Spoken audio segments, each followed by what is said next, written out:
नमस्ते सम्पूर्ण बीबीएस तेस्रो वर्षका भाइ बहिनीहरू। आज हामी प्रस्तावको बारे चर्चा परिचर्चा गर्छौँ। प्रस्ताव भनेको के हो र प्रस्ताव कति प्रकारको हुन्छ र ती प्रस्तावहरू पास गर्दाखेरि के गर्नुपर्दछ, के भयो भने पास हुन्छ भन्ने कुराहरू विषयमा चर्चा परिचर्चा गर्छौँ। अब प्रस्ताव भनेको के हो त? सुरुमा प्रस्तावको डेफिनेसन के हो? कुनै पनि विषयवस्तुलाई बुझ्नको लागि सर्वप्रथम त्यसको परिभाषा बुझ्न जरुरी छ। अब कम्पनी प्रस्ताव भनेको के हो भन्दाखेरि कम्पनी सभामा निर्णय हुनको लागि, जस्तै कम्पनीमा प्रत्येक वर्ष वार्षिक साधारण सभा हुन्छ र वार्षिक साधारण सभामा के विषयमा छलफल गर्ने, कुन विषयमा छलफल गरेर निर्णय गर्ने भन्नको लागि, निर्णय गराउनको लागि पेश हुने विषयवस्तुलाई नै प्रस्ताव भनिन्छ। साधारण सभा हुन्छ। अब कुनै साधारण सभामा कुनै विषयवस्तुमा चाहिँ नि जस्तै कम्पनीको पोलिसी चेन्ज गर्ने, कम्पनी अगाडि बढाउने, अब कम्पनी अथवा कम्पनीले सेयर निष्कासन गर्ने अथवा पारिश्रमिक लेखा परीक्षकको पारिश्रमिक तोक्ने इत्यादि यावत जति पनि कार्यको निकट भविष्यमा गरिने कार्य र निकट भूतकालमा गरेका कार्यहरू, जुन विगत वर्ष गरेका कार्यहरूको प्रगति विवरण र प्रगति विवरण इत्यादिहरू पेश गर्ने, जुन साधारण सभामा छलफलको लागि लगिने एजेन्डा भयो र त्यसलाई छलफलको लागि लगिने ती विषयवस्तुलाई नै प्रस्ताव भनेर भनिन्छ। यसमा के हुन्छ, प्रस्तावमा के हुन्छ भन्दाखेरि समूह शेयर होल्डरहरूको समूहको आपसी विचार र निर्णय मतदानद्वारा, इलेक्सनद्वारा सबैको विचार आफ्नो हुन्छ। अब सबै विचार मिल्ने एकातिर, अर्को विचार नमिलेर अर्कोतिर बसेर यसरी निर्णय गरिन्छ हो बाई भोटिङद्वारा पनि गरिन्छ। समर्थन हात उठाएर समर्थनद्वारा पनि प्रस्ताव पास भएको फेल भएको भनेर प्रस्तावप्रति निर्णयप्रति समर्थन जनाउने जनाउने वा विरोध जनाउने कार्य गर्दछ। त्यसकारण प्रस्तावलाई शेयर होल्डरहरूको औपचारिक विचार पनि भनेर भनिन्छ। औपचारिक विचार र निर्णय, त्यो जुन प्रस्ताव लगेको छ त्यो निर्णय हो जुन मतदानद्वारा इलेक्सनद्वारा चुनिन्छ।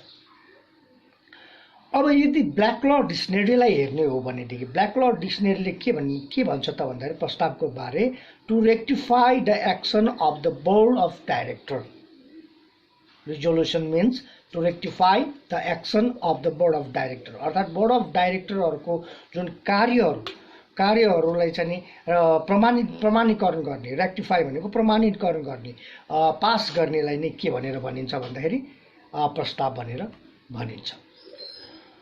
अब साधारण सभामा अब कम्पनी ऐन, हाम्रो ऐनले के भन्छ त, नेपालको लले के भन्छ भन्दाखेरि कम्पनी ऐन 2063 को दफा 74 को 2 ले के भन्छ भन्दाखेरि प्रस्तावको विषयमा साधारण सभामा छलफल गरिने सबै विषयहरू प्रस्तावको रूपमा पेश गर्नु पर्दछ भन्छ। जुन कम्पनीको साधारण सभा हुन्छन् ती साधारण सभामा छलफलको लागि के गर्नुपर्छ, प्रस्तावको रूपमा पेश गर्नुपर्छ भन्छ। अब भन्दाखेरि प्रस्ताव हुनको लागि के हुनु पर्यो त भन्दाखेरि पहिलो कुरो साधारण सभा हुनु पर्यो, नम्बर 1।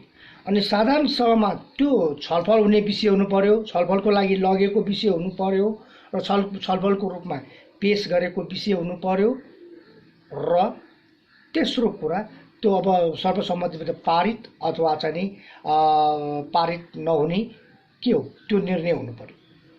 त्यस्तो निर्णय हुन्छ भने त्यसलाई नै प्रस्ताव भनिन्छ भनेर कम्पनी ऐन 2063 को दफा 74 को 2 ले व्याख्या गरेको छ।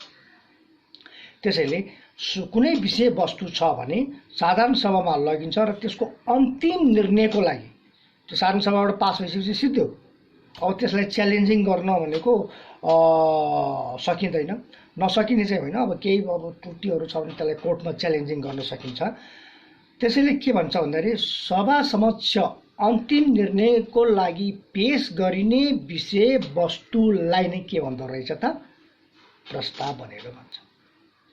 प्रस्ताव स्वीकृति पनि हुनसक्छ, एक्सेप्ट पनि हुनसक्छ। सबै सेयर होल्डरले ओके मन्जुर भनेर चाहिँ हात उठाउने अथवा चाहिँ त्यसमा भोटिङ गर्न पनि सक्छ। होइन नामन्जुर हामी भनेर त्यसको विपक्षमा भोटिङ गर्न पनि सक्छ। त्यसकारण प्रस्ताव एक्सेप्ट पनि हुन्छ, स्वीकृति पनि हुनसक्छ, रिजोल्युसन पास पनि हुनसक्छ, पास नहुन पनि सक्छ।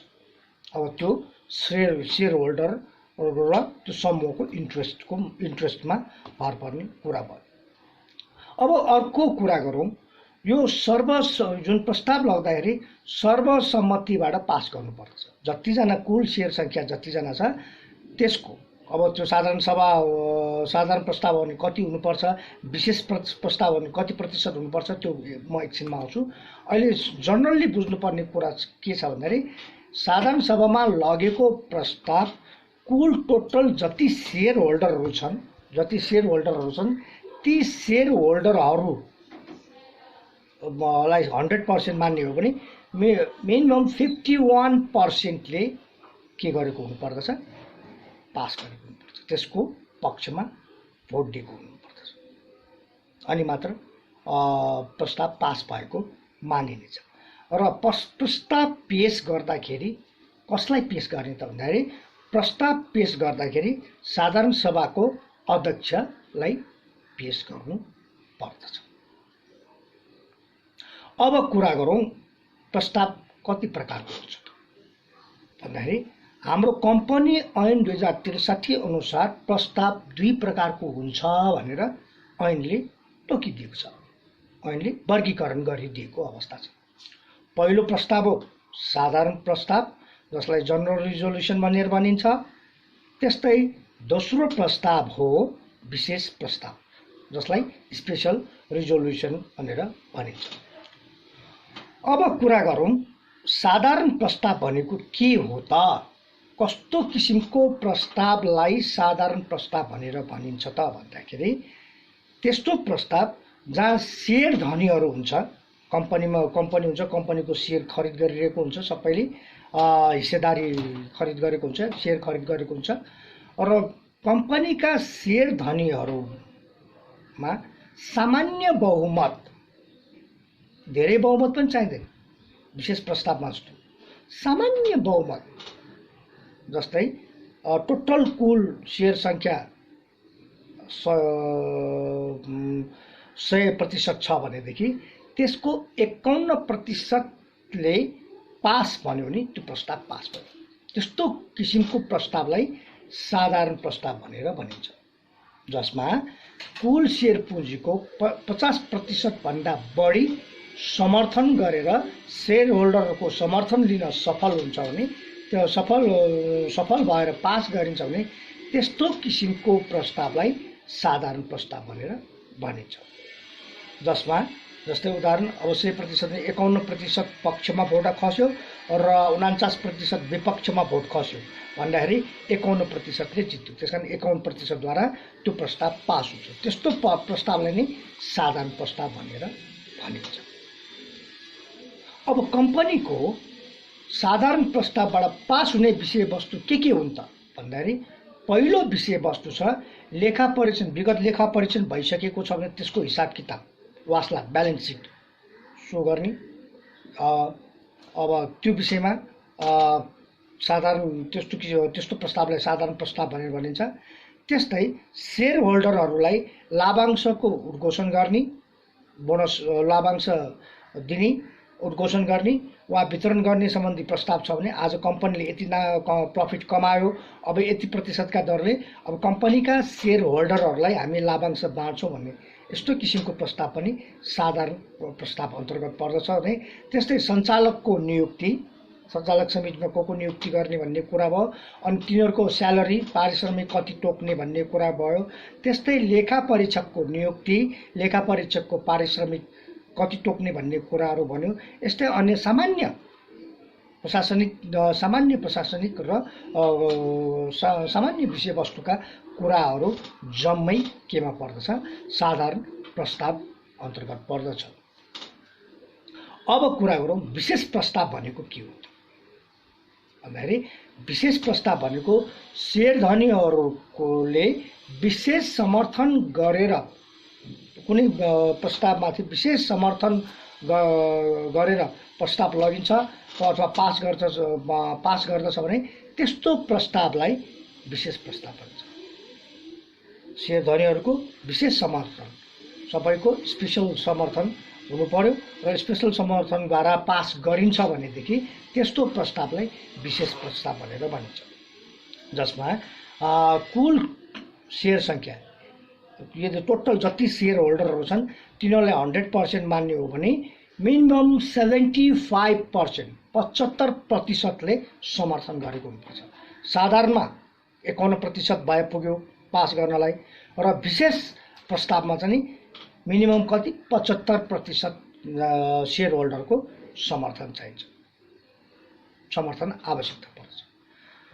अब यो किन 75%, यसो साधारणमा किन 51% गर्यो र विशेष प्रस्तावमा किन 75% गर्यो भनेर मनमा जिज्ञासा लाग्न सक्छ। अब साधारणमा भनेको एक सामान्य रेगुलराइज सधैँ हुने कुराहरू भइहाले, त्यसमा 51% भए पुग्छ। र विशेष प्रस्तावमा किन 75 चाहिन्छ भन्दाखेरि यसमा कम्पनीको अस्तित्वसँग पनि सम्बन्धित हुन्छ। यदि कुनै प्रस्ताव कम्पनीको अस्तित्वसँग, कम्पनीको कारोबारसँग र शेयर धनीहरूको हक हितमा प्रभावित हुने खालको प्रस्तावहरू छ भने ती सबै प्रस्तावहरू विशेष प्रस्ताव अन्तर्गत पर्दछ। अब नेपालको कानुनलाई हेर्ने हो भने कम्पनी ऐन 2063 को परिच्छेद 5 को दफा 74 को 3 ले के बोल्दछ भन्दाखेरि त्यहाँ प्रतिवांश वाक्य छ। त्यसमा के भन्छ भने विशेष प्रस्तावको हकमा 75% शेयर धनीहरूको प्रस्तावको पक्षमा मतदान गरेको हुनुपर्दछ। अर्थात् जतिजना शेयर होल्डरहरू छन् त्यसको 75% शेयर होल्डरहरूले के गरेको हुनुपर्छ, त्यो प्रस्तावको पक्षमा, त्यो प्रस्तावलाई एग्री गरेर एग्रीको पक्षमा भोट हालेको हुनुपर्दछ। अब अर्को त्यस्तै कम्पनी ऐन, अब कुरा गरौँ यो विशेष प्रस्ताव अन्तर्गत के कुरा पर्दछ त भन्दाखेरि कम्पनी ऐन 2063 परिच्छेद 5 को दफा 83 को 3 मा यसको व्यवस्था गरिएको छ। अब के व्यवस्था गरेको छ भन्दाखेरि एक, कम्पनीको अधिकृत पुँजी बढाउने निर्णय गर्नु पर्यो, त्यो पनि विशेष प्रस्ताव अन्तर्गत पर्यो। त्यस्तै शेयर पुँजी घटाउने हो भने घटाउने निर्णय गर्नु पर्यो, त्यो पनि विशेष प्रस्ताव अन्तर्गत पर्दछ।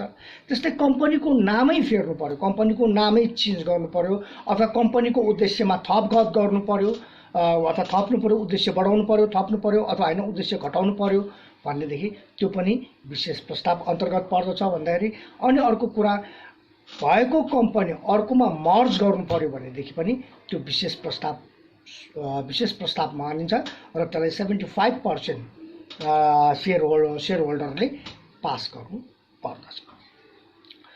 अब अर्को छ, अब बोनस शेयर जारी गर्ने, अब डिस्काउन्ट शेयर, कम्पनीले डिस्काउन्ट शेयर जस्तै डिस्काउन्टमा शेयर बिक्री गर्ने कि नगर्ने, बिक्री गर्ने बारे निर्णय गर्नु पर्यो भने त्यो पनि विशेष प्रस्ताव अन्तर्गत पर्दछ। त्यस्तै कम्पनीको प्रबन्ध पत्र वा नियमावली MOA र AOA मेमोरेन्डम अफ एसोसिएसन र आर्टिकल अफ एसोसिएसनमा संशोधन गर्नु पर्यो, थपघट गर्नु पर्यो अथवा कुनै सच्याउनु पर्यो भनेदेखि त्यो पनि विशेष प्रस्ताव अन्तर्गतै पर्छ, जुन कम्पनी ऐन 2063 को दफा 21 को 1 मा व्यवस्था गरेको अवस्था छ।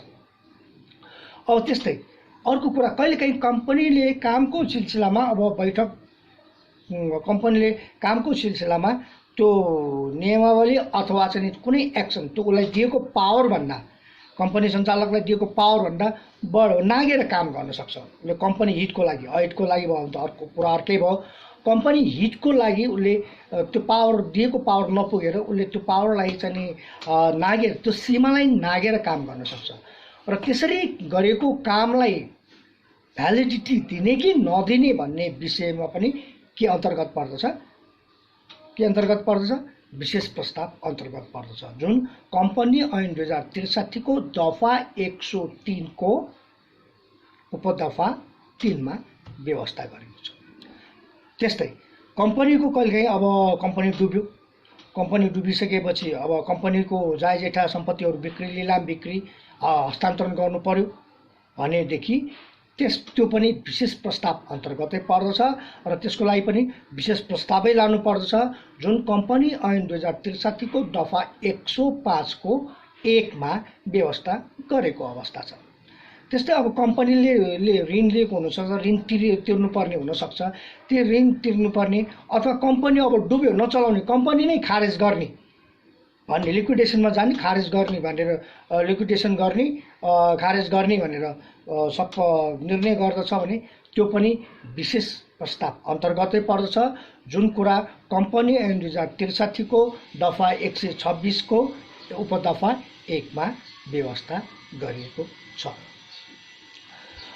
र आज हामीले प्रस्ताव के हो, प्रस्ताव कति प्रकारको हुन्छ र प्रस्ताव कस्तो कुन विषय साधारण प्रस्ताव हो, कुन विषयवस्तु विशेष असाधारण प्रस्ताव विशेष प्रस्ताव हो भन्ने कुरा छलफल गर्यो। अब यसको नोट म तपाईलाई पठाइदिन्छु। हस्त आजलाई यति, धन्यवाद।